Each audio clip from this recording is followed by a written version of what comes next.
मैं गुणमाना गणतंत्र पार्टी छिंदवाड़ा से जिला अध्यक्ष।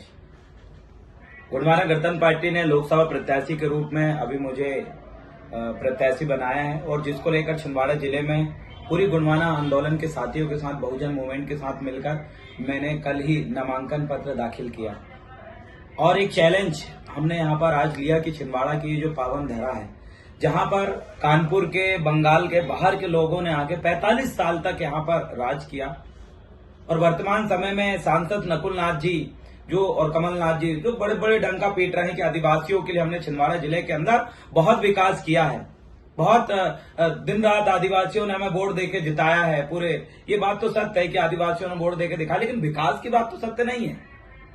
विकास क्या हुआ? आज भी आदिवासी राशन की दुकान में नून, चावल, गेहूं के लिए लाइन पे खड़ा हुआ है, ये विकास हुआ।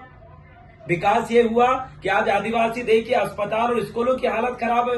किस चीज के विकास की बात कर रहे हैं? आदिवासियों के संस्कृति संरक्षण के लिए इन्होंने आदिवासियों के एक भी महापुरुषों की बड़ी प्रतिमा यहां पर नहीं लगवाई 45 साल से।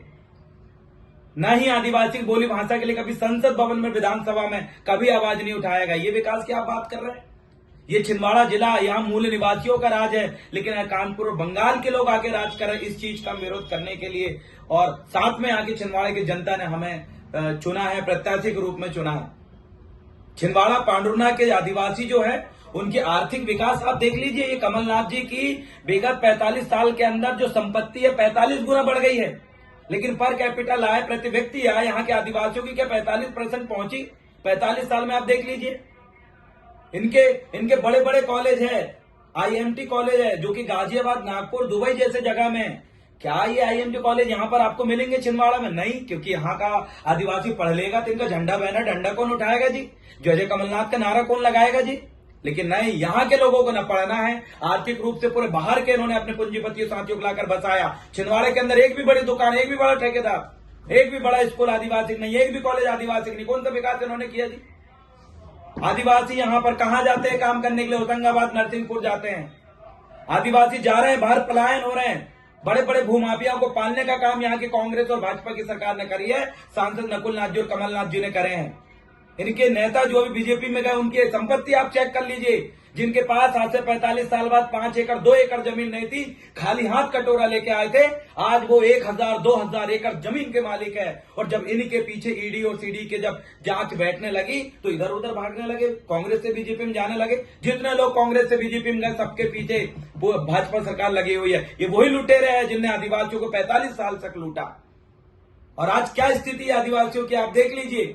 आज एक गरीब लड़का, एक गरीब परिवार के, सामान्य परिवार के व्यक्ति का चुनाव लड़ना मुश्किल कर देते हैं ये लोग। इतना भ्रष्टाचार यहाँ पर चल रहा है, लेकिन हम बिल्कुल इसको सहन करने वाले नहीं है। बीजेपी और कांग्रेस एक ही सिक्के को दोनों पहलू है जी। इनके जो आका है अडानी है, दोनों के आका अडानी है। यहाँ पर भी अडानी को लाने का काम कमलनाथ जी ने किया और यहाँ के आदिवासियों को विस्थापित करने का काम किया। कांग्रेस ने आप देख लीजिए छत्तीसगढ़ के अंदर हसदेव जंगल को काटा। कहाँ के लिए? ऑस्ट्रेलिया में बिजली पहुंचाने के लिए पूरा जंगल काटने का काम कांग्रेस की सरकार ने करी। और छिंदवाड़ा में भी अडानी को लाने वाले कमलनाथ जी है। बीजेपी और कांग्रेस के दोनों आका जो अडानी है और यह पूंजीपतियों की लॉबी है, पूंजीपतियों के गुलाम है और जिनको छिंदवाड़ा की जनता समय रहते जो है परिचित हो चुकी है और इनको उखाड़ने के लिए दिन रात हम लोग काम करने के लिए तैयार है। अब क्या है, ये बोलते विकास की कुछ चीजें हैं, विकास की बात ये करते हैं। कमलनाथ जी 365 दिन में आप 65 दिन भी छिंदवाड़ा में नहीं रहते। वही प्रवासी पक्षी की तरह है जो बाहर से आते हैं और बस जाते और निकल लेते हैं। 365 दिन में 65 दिन भी आप यहाँ नहीं रहते। आप जब भी आते हो तो आप बोलते हो छिंदवाड़ा आगमन हुआ। आप सांसद यहाँ के, विधायक आप यहाँ के, लेकिन आप रहते कहाँ हैं? आपके कमल कुंज में भी आप जो है जमींदारों जैसे बैठे रहते हैं, वहां लोग हाथ पैर जोड़ के खड़े रहते हैं। आप कभी उतरिए हेलीकॉप्टर से, कभी आइए मोटरसाइकिल से, साइकिल से, पैदल घूम के देखिए, आपको विकास, असली विकास जब में दिखेगा। हेलीकॉप्टर से ऊपर विकास नहीं दिखाई देता।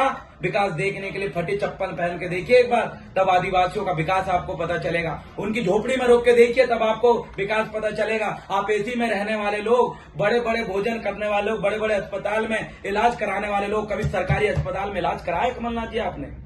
बीजेपी के वरिष्ठ नेता ने कभी सरकारी अस्पताल में इलाज करा? आइए जिला स्तर पे देखिए, आप ब्लॉक स्तर पे जो अस्पताल बने उनकी हालत देखिए, आपके बच्चों को पहुंचा के देखिए। वो सरकारी स्कूल जो आदिवासी क्षेत्रों में बने, आपको विकास पता चलेगा। आपने सिर्फ विनाश किया है और ये विनाश आदिवासियों ने देखा, यहाँ के छिंदवाड़ा के एसटी एससी ओबीसी और धार्मिक अल्पसंख्यकों ने देखा। जो बीजेपी आज शासन में रहकर कर रही है, वही आपने छिंदवाड़ा में भी भाजपा जैसे काम करके दिखाया है। ये भूमि कमलनाथ की भूमि नहीं है, ये भूमि पतालकोट का आई रावण की भूमि है, ये भूमि देवगढ़ की चंडीदाई की भूमि है, ये जो भूमि है रैनीगढ़ के हमारे खंडेराई पैन की भूमि है, ये भूमि हमारे छिंदवाड़ा के मुठुआ पैन की भूमि है। और इस भूमि में हम मूल निवासियों का राज रहेगा और हमारी संस्कृति हम जिंदा रखेंगे। इसलिए हम आपको बताना चाहते हैं, इस बार लोकसभा चुनाव के अंदर कांग्रेस के हाथ उखाड़ के फेंकेंगे और बीजेपी का यहाँ पर पैर जमने नहीं देंगे।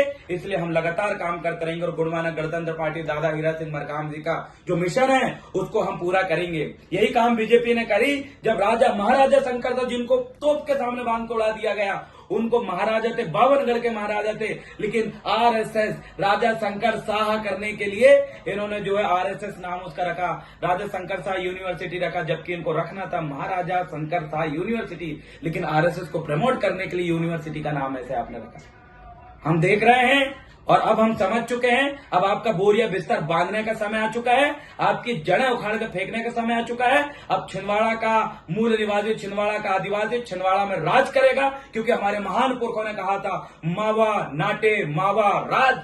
गोंडी में चिल्लाया था, ये गोंडी भाषा में है। हमारे क्षेत्र में, हमारे गांव में, हमारे जिले में हमारा राज, मावा नाटे मावा राज। जय गोंडवाना गणतंत्र पार्टी। इतना कहकर मैं अपनी बात को विराम दूंगा। बहुत बहुत धन्यवाद। सेवा जवाहर, लोकसभा प्रत्याशी, लोकसभा क्षेत्र क्रमांक 16, छिंदवाड़ा पांडुरना, गोंडवाना गणतंत्र पार्टी।